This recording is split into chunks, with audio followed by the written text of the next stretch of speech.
Hi everyone, my name is Tatiana. This is the Flute Practice, a space to help flutists just like you find joy and meaning on this beautiful instrument. A few months ago, we had masterclasses in our community. We hold these once a year and it gives me an opportunity to work one-on-one with students in our community who are, admittedly, brave enough to play in front of everybody else. And what really stood out to me this year was how many of the students were helped by this one simple fix. And that is to move the flute lower on the lip. It is so common in the beginning when we're starting out to put the flute quite high up.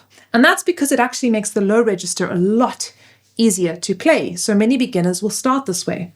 The trouble is when we start trying to get into the second and third register, we find ourselves really struggling to get a reliable tone up there. And the reason for that is that when the flute is too high up on the lip, it pins that lower lip in place and doesn't allow that lip to move freely. And so this tip is genuinely as simple as it sounds. Move the flute lower. But I'm going to show you how to approach this in a playful, curious way so that you can figure out where the best position is for you. Before we do that, I just want to, for 3.5 seconds, just give you a teeny tiny little bit of sound theory on the flute because I think it's going to help you understand why this is so critical. So flute tone is created by manipulating one of two factors, the speed of the air and the angle of the air.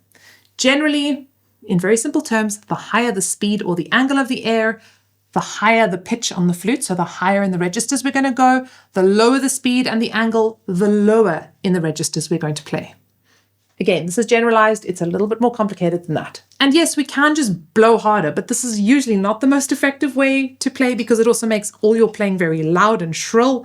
So we want to have a little bit more nuance, and that is where the ability to move your embouchure comes into play. We need to be able to angle that air up and down, and the main driver of that is your jaw and your lower lip, with the upper lip following along as well. Simple technique, blow in your hand, blow down to the base of your palm up to the tips of your fingers and just feel how your jaw and your lips move to change the direction of the air. So I always like to touch my nose with my fingers so I know it's not too far. And now I blow down and up and feel that lovely movement. If the flute is placed on that lower lip, we are suddenly no longer able to move that lower lip as much, and this really gets in the way of angling that air. The lower lip actually also helps to shape the air into the flute, so it kind of creates a nice ridge that funnels that air nicely down. So when we cut out that lower lip, we lose this lovely shaping of the air, and very often students will have a slightly fluffier, brighter, sharper sound as well. So how do we work on this issue? It's very, very simple and usually quite revealing. What we're going to do is we're going to put the flute much too low on the lip. And by much too low, I mean I want you to put it so low that you completely lose the sound. So it'll probably be into your chin. If you've got a very full lower lip, you might still be touching your lower lip a little bit. If you've got a very thin lower lip, you're definitely going to be below that lip. So really put it down much too low. Play a B, and you should have no sound. Otherwise, you are not low enough, my friends. Okay, so for me, that is really just too low. From here, I'm now going to kind of scooch up the flute a fraction, just a little bit, and try again. A little bit of sound, but it's pretty horrible. Okay, coming up a little bit more. So I scooch it up a little bit higher again, scooching it up. Like that. Now, you could try and roll the flute out a little bit. When you have the flute lower on the lip, you're going to have a little bit more lower lip covering your tone hole. We want to have about 1/3 to 1/4 of that tone hole covered, generally as a rule. So if you're covering a little bit more, it's an easy fix. All we're going to do is we're just going to roll the flute out a little bit to cover a little bit less. Okay, so as you go lower on the lip, you might need to roll it out to compensate. So try that. If you're still not getting a sound, nope. Scooch it up a little bit more. Okay, I'm starting to get a sound. It still sounds a bit fuzzy to me. And if you're not sure, go up a little bit more just to see what happens. So let's go a little bit higher. That's starting to sound pretty clear. But because I'm experimenting and exploring, I'm going to go a little bit higher to see what happens. So I'm going to go a little bit higher.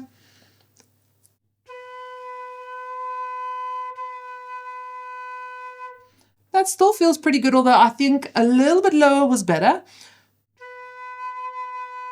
Definitely. And very often students will have this experience where the sound sort of pops out at them.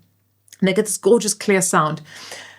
Again, roll it in and out slightly just to play with that angling as well. Do this in a curious, explorative way where we're just messing around with the sound. And in fact, any kind of work like this, I recommend you do in what I call a sandbox. So your sandbox, I also sometimes refer to it as a play corner, is your space where you get to experiment with your tone. We're not trying to make this your new tone yet. We're just trying to figure out what's possible. Where could we go? Once I found a working tone I'm pretty happy with, then I start taking it out of the sandbox and the play corner and I put it into my scales and my technical exercises. Then it'll start moving over into my pieces and my studies and all my other material as well. But for the beginning, you just want to have it in that explorative space until you find something you like. Now, another really great way to test if you are too high up on the lip is to play simple octaves. I love doing this. It doesn't work for all students. Some students just playing nice long tones or very slow scales.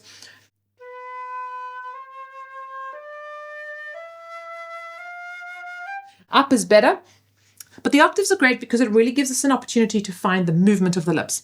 So you go really low, you try and find the F. Okay, it's terrible. I'm going to come up a little bit. A little bit more. A little bit more.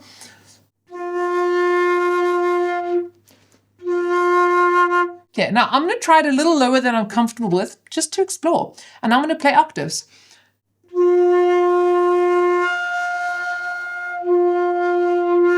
Ooh, that low register is tricky. I'm going to roll it out a bit.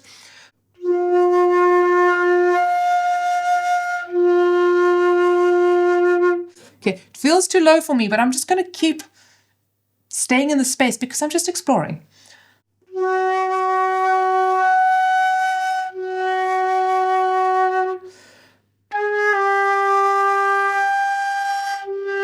And I keep moving up like that chromatically. Of course, the higher you go into that mid register, the trickier it gets. But if you are used to playing really high up on the lip and you move it down, you might discover that this suddenly feels so much easier. A couple of final thoughts here. First of all, don't be afraid to be a little bit uncomfortable for a moment. Allow yourself to go to that place that feels unnatural and uncomfortable, assess it, tweak it, and then decide whether you want to stay there. That's my biggest recommendation. Your body is going to want to try to do the same thing that it's used to doing, so you need to fight to try and find something slightly different. Trust the process. Trust that your brain and your muscles are busy talking to each other and that they are sorting out so much more than you know. All you need to do is be willing to try and be willing to hear whether it's good tone or bad tone. Did it get better? Did it get worse? Did it stay the same? And then make little tweaks and adjustments as you go. For some of you, it might actually feel like you're pressing a little bit more against the chin bone or the base of the teeth rather than kind of pushing at the top of your bottom teeth. When you're on that lip, usually you're a little bit more on those bottom teeth, whereas we want to be a little bit lower. Again, this is going to depend slightly on the size of your lips and the anatomy of your face, but for many students, it feels like you're a little bit more on that chin or kind of at the roots of your lower teeth. For some students, you're not actually going to be in a different place. You're actually just changing the shape of that lip slightly. So sometimes I'll see some students that are quite low down, but their lip is kind of doing a concave inward like that, which is affecting the tone. So as we come from the bottom up, we're getting a little bit more of that flat, straight edge of lip flopping over the edge of your tone hole, which completely changes the sound. Remember that the air is being shaped by that lower lip. As you do this, you might also find that you're going to struggle to get lower notes. So to help compensate, we are going to need to just think of dropping that jaw and lower lip down and back a little bit more to make a little bit more space for that upper lip to come forward and angle the air down. It can help here just to think about blowing the air down to your elbow. If you want some more help with your embouchure, we have an entire guide to the embouchure on our website. It's a very extensive blog. It's about 30 minutes of reading, so you can break it up into small segments and sections as you work through embouchure issues. So we've linked you to that down below. Did this tip affect and impact your sound? Let us know in a comment below. Happy practicing, and I'll see you over in the next video.